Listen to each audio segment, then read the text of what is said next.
Hi friends, welcome to my channel. இது என்னோட third horror story video. Vignesh, Vinoth, சக்தின்னு அப்படின்னு 3 ஃப்ரெண்ட்ஸ் இருந்தாங்க. அவங்களுக்கு மவுண்டைன் கிளிம் பண்ணுறதுனா ரொம்ப பிடிக்கும். அதேமாரி தான் அவங்களுக்கு கட்டியாரன்னு சொல்லி ஒரு டிஸ்ட்ரிக்டில் பெரிய மவுண்டைன் இருக்குது அப்படின்னு சொல்லி நியூஸ் வருது. 3 ஃப்ரெண்ட்ஸும் மவுண்டைன் கிளிம் பண்ணுறதுக்கு எல்லா பொருட்களையும் எடுத்துகிட்டு அங்கே போகிறாங்க. அப்போது அங்கே இருக்கிற மக்கள் அந்த மவுண்டனுக்கு போகாதீங்க, அது ஒரு சாத்தான் மவுண்டைன், அந்த மவுண்டனுக்கு நிறைய பேர் போனாங்க ஆனால் திரும்ப வரவே இல்லை, ஸோ அந்த மவுண்டனுக்கு நீங்கள் போகாதீங்க அப்படின்னு அந்த ஊர் மக்கள் அவங்ககிட்ட சொன்னாங்க. இவங்களுக்கு பேய் மேலே நம்பிக்கை இல்லாதனால மக்கள் சொல்கிற பேச்செல்லாம் கேட்காமலே அந்த மலைக்கு அவங்க போகிறாங்க. அந்த மலையில் என்ட்ரன்ஸ் ஆடின உடனே ஒரு மாதிரியான ஸ்ட்ரேஞ்ச் சவுண்டு கேட்குது. இவங்க நாய் தான் ஏதோ பசியில் குறைக்குது அப்படின்னு சொல்லி நினச்சிட்டு போகிறாங்க. அங்கே போகும்போது ஒவ்வொருத்தராக மிஸ் ஆகிறாங்க. ஃபஸ்ட்டு விக்னேஷ் மறைஞ்சு போகிறான், அப்புறம் வினோத் மறைஞ்சு போகிறான், லாஸ்ட்டில் சக்தி மட்டும் இருக்கான்.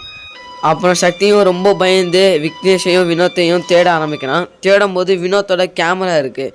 அந்த கேமராவில் என்ன இருந்ததுன்னா, ஒரு மலையிலேருந்து ஸ்ட்ரேஞ்சான காரு கீழே இறங்குற மாதிரி இருக்குது. அப்புறம் என்ன இருக்குதுன்னு சொல்லி நீங்களே பாருங்கள்.